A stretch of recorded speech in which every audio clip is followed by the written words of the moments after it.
Hello, this is Julie Ann and Life with Collective Purpose. And today I am going to be talking about manifesting and the confusion that you can have between manifesting and your ego tricking you. So I want to tell a bit of a story. For those of you that know me, you know that recently I made an announcement on Facebook that I had found my retreat center. I had been manifesting and dreaming for at least 3 years about owning my own retreat center in Puerto Vallarta in Mexico, where I could bring together all of my authors that I have published, plus other spiritual leaders and wisdom keepers, that they could all gather in this amazing retreat center in Puerto Vallarta, where we could inspire and change the world by sharing our knowledge. Now, for those of you that know me, you know that I have, some people would say, a charmed life, although this year has been quite exceptional in terms of some of the bad luck and upheaval that I've experienced. I lost my fiance in the middle of August, and I also nearly died myself from pneumonia. That was a very traumatic time, not only with the illness, but my fiance was in coma for almost 30 days. And so being here in Mexico by myself with no family or friends during COVID time, I really relied on my community to help and support me.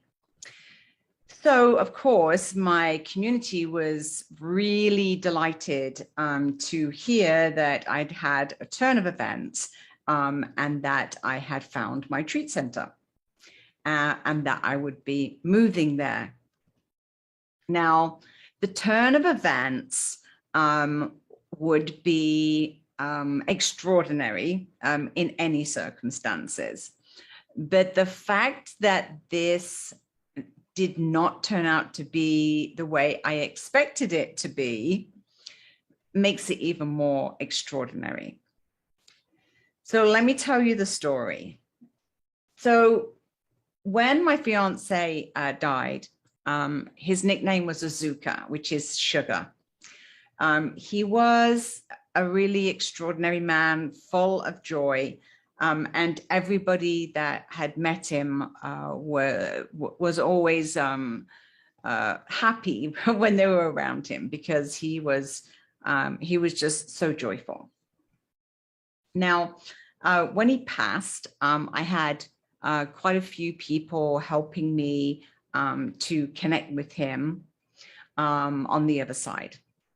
And the theme that I had, it doesn't matter who I was talking to, it was always around my safety, keeping me safe and keeping me happy.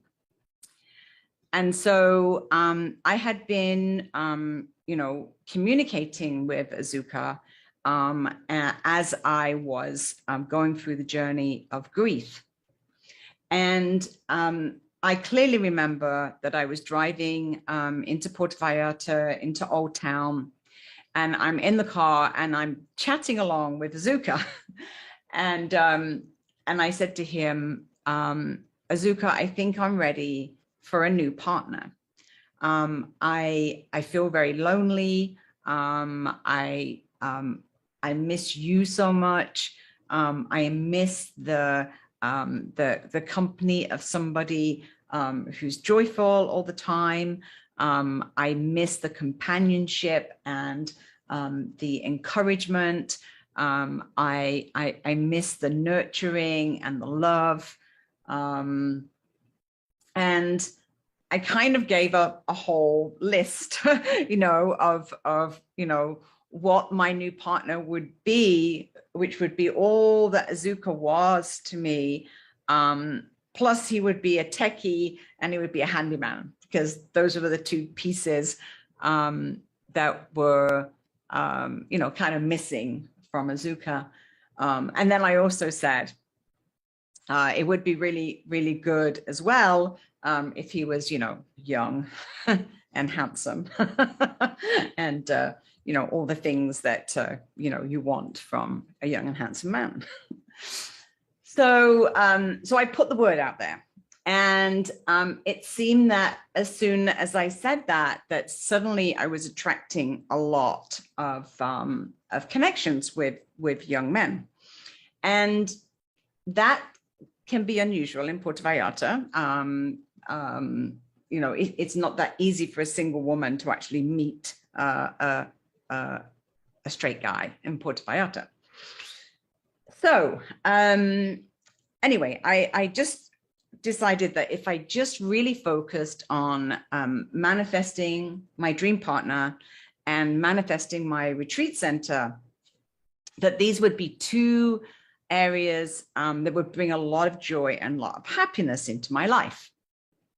And I made this announcement on Facebook as well, just so that everybody knew that this was my intention, that I was setting an intention to find my retreat center and to find my new partner. Although the new partner part, I didn't say so much about that. So very, very soon after that, I had another download that was, well, no one's going to find you if you don't make yourself be known in Puerto Vallarta. Since Azuka had passed in August, I had been, quite the recluse. I'd been kind of at home in Miss Maloya. I wasn't really socializing with anybody. I wasn't really, getting out there. And so, I was sitting there thinking, well, of course, how am I going to make any connections if nobody knows who I am? So I had just done a video, a podcast show, actually, a short one, about finding purpose and collective purpose, and the importance of people gathering together as a collective. And I put it out to all the groups in Puerto Vallarta. Now, there are about 20 different networking groups on social media in Vallarta, because there's a very large, growing expat population here. It's a way for everybody to connect. And so one of those networks that I had put out my video was a network called Digital Nomads. And this is a network for people that are working remotely from Puerto Vallarta. Digitally, they're doing online work of some description, freelance work. And I had a contact from a young man called Vicente. And he said to me, oh, I saw your podcast show, and I thought you would be interested to come along to Artis Mentales. It's a flotation center, and you can meet John, who facilitates it, and he does coaching. So without any hesitation, I just said yes. And because, of course, I'm following the breadcrumbs of manifesting, which is, you follow the clues, you look for coincidences, you follow your intuition. And so I grabbed my podcast equipment, and the very next day headed up to Cinco de Diciembre area of Puerto Vallarta. And as I'm driving up and up and up the hill to the very top of the hill, the houses are getting more spectacular. The villas are just beautiful, and a lot of the traditional Spanish architecture. And of course, as you went further and further up the mountain, you were getting a more and more spectacular view of the Bay of Banderas and all of the downtown of Puerto Vallarta. And as I'm driving, I can remember clearly thinking, wow, it's really beautiful up here. I would never consider previously even thinking about having a retreat center that close to downtown, because downtown can be very noisy. You know, there's a lot of music and nightclubs. And of course, if you're, you know, anywhere in the vicinity, even up the hill, then the noise from downtown can certainly reach you, and sirens and things like this. But this house was very much at the very, very top of the hill. And I was amazed by how quiet it was. And as I stood outside the property, I was impressed by the grandeur of it. It had a, you know, very large wooden door, big archways, and turrets, and, you know, very grand property. And I was greeted at the door by Vicente. He showed me through the property to meet John. As I walked out to the outside, you know, I was taken aback by the most amazing view.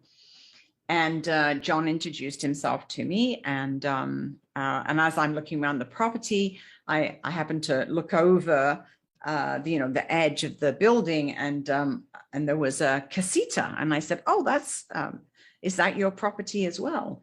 And he said, "Yes, that's the casita.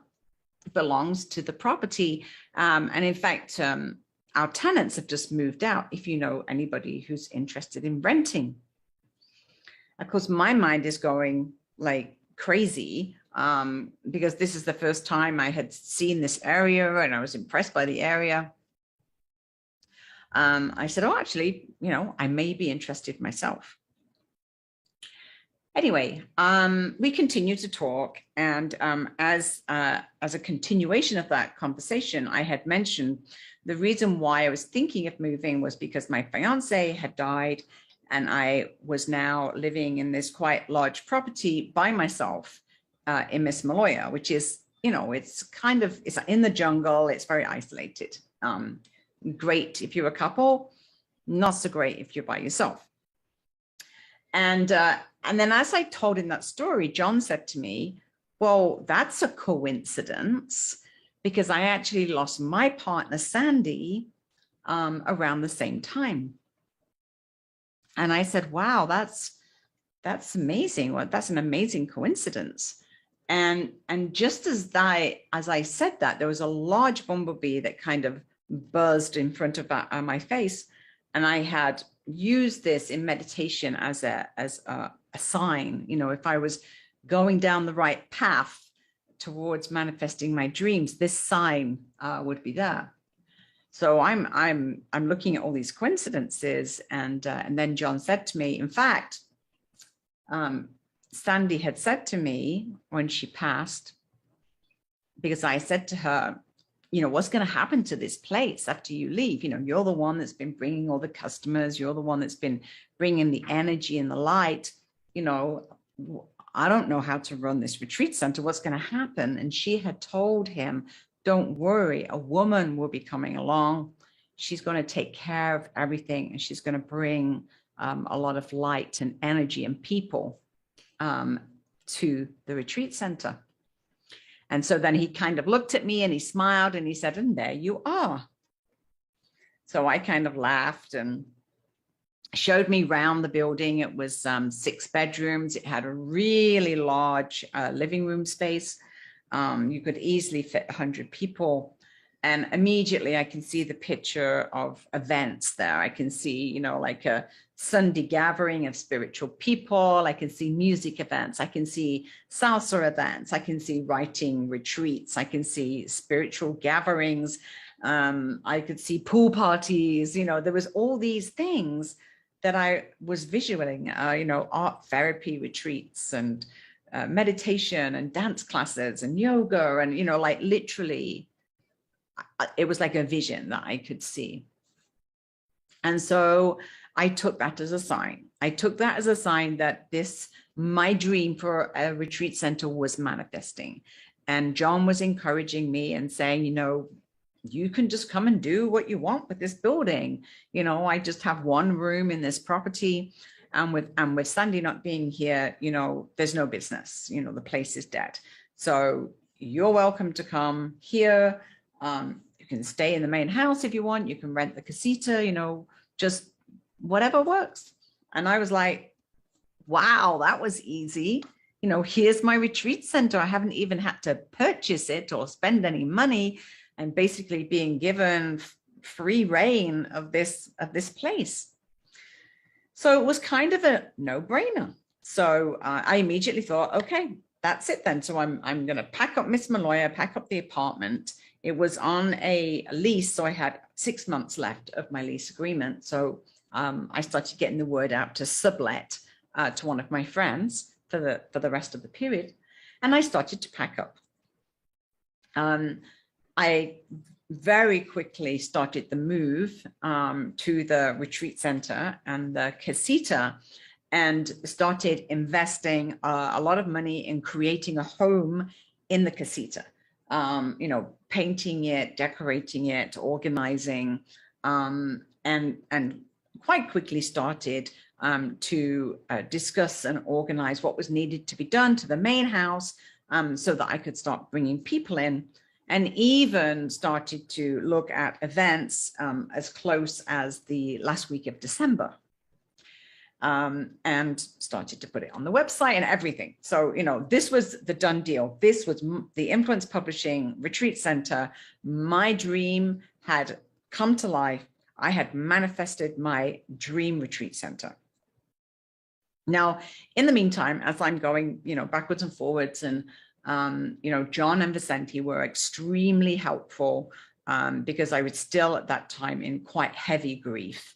Azuka had not passed that long ago, and it was difficult for me to maintain, all that was happening, and to continue with the grief journey, as well as now cope with this extra chaos of moving house. So John and Vicente were very helpful in terms of being supportive and loving. John said, this is your new family, you never have to be alone again.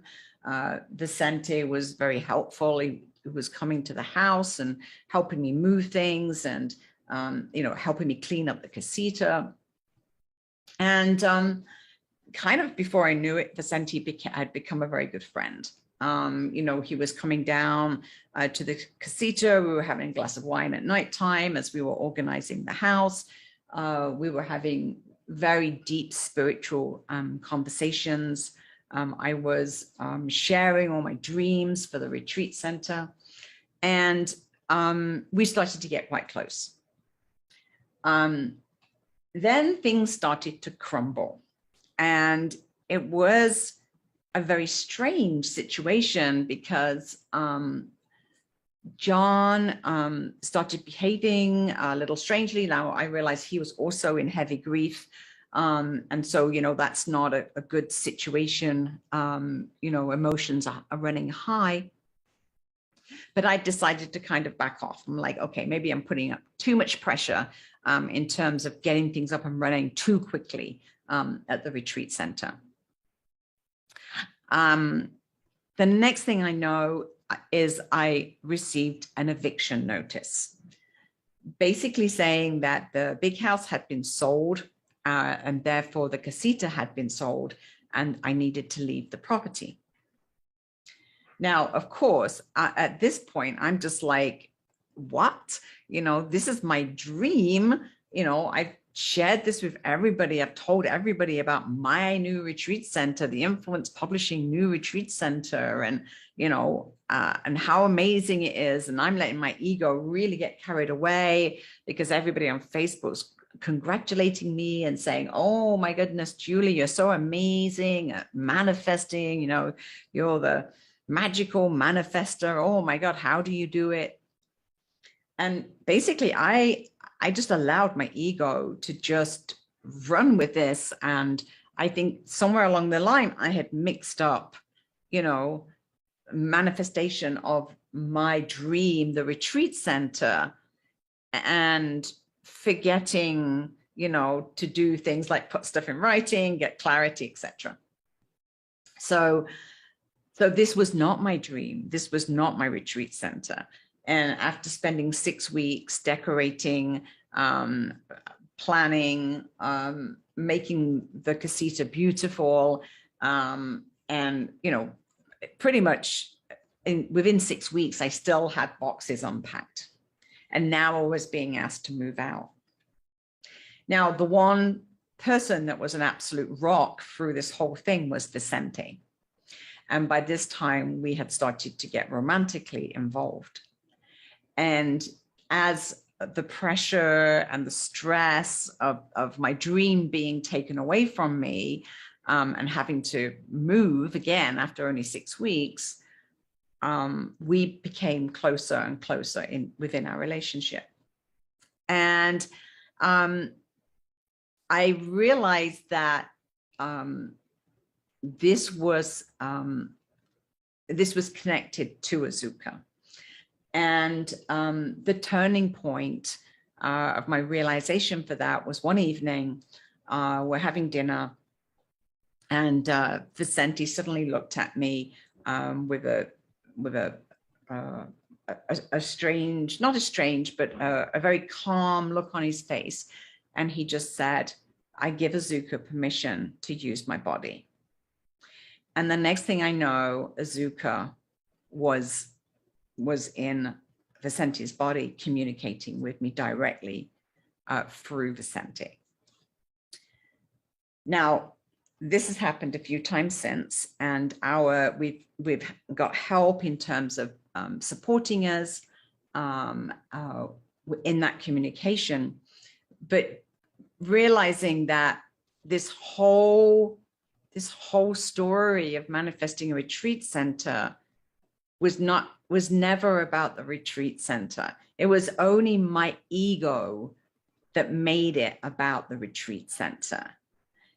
In the meantime, my relationship with Vicente and Azuka was blossoming, and my spiritual relationship was blossoming.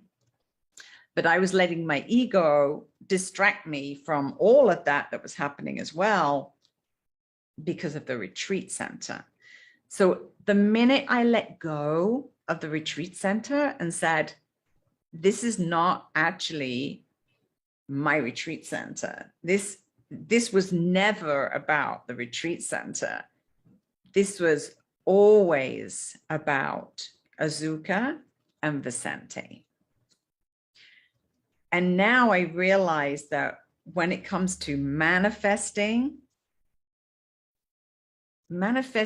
is really a manifestation of our spiritual journey, our path. And my path is a much bigger path than I ever realized it was. And in order for me to do that, I've now been shown a new soulmate, a spiritual partner, which is also very connected to Azuka. So I've now got that strong connection with Azuka, but also now with my new partner, Vicente.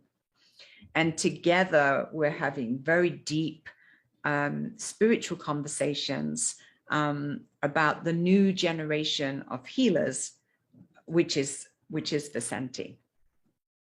And the partnership of the two generations joining together, this is the evolution of healers, the evolution of spiritual leaders. So it's a very significant path of my personal journey, my personal spiritual journey. And now I am back in Miss Maloya, back in my old apartment, and just delighted to be back here. I have put that whole event now as an experience, not about the retreat center and manifesting a retreat center, but actually looking for the next step in my spiritual journey with my new soulmate, supported also by Azuka. And so, you know, my message at this time of the year where we're approaching Christmas and approaching the new year is, yes, you can manifest your dreams, but don't be attached to them, because there may be something much bigger, a much bigger purpose than you could possibly ever know. And what you really need to do is to just follow those clues, let the divine guide you, ask for guidance, and don't be attached to the outcome. Don't be attached to your version of your dream, because there's a much bigger purpose, a much bigger agenda, a much bigger collective purpose that is happening. And I now know that meeting Vicente gives me the support to be able to continue this spiritual journey of collective purpose and the bridging of two age groups from 30 up to 60 and beyond.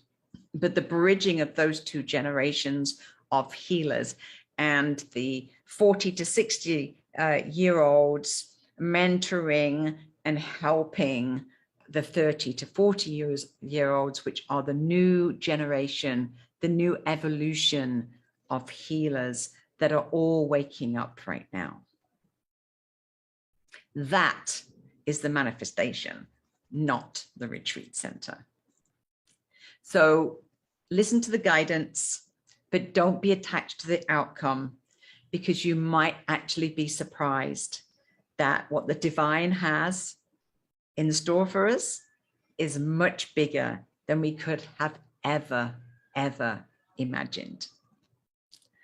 Thank you, and keep living life with collective purpose. Bye for now.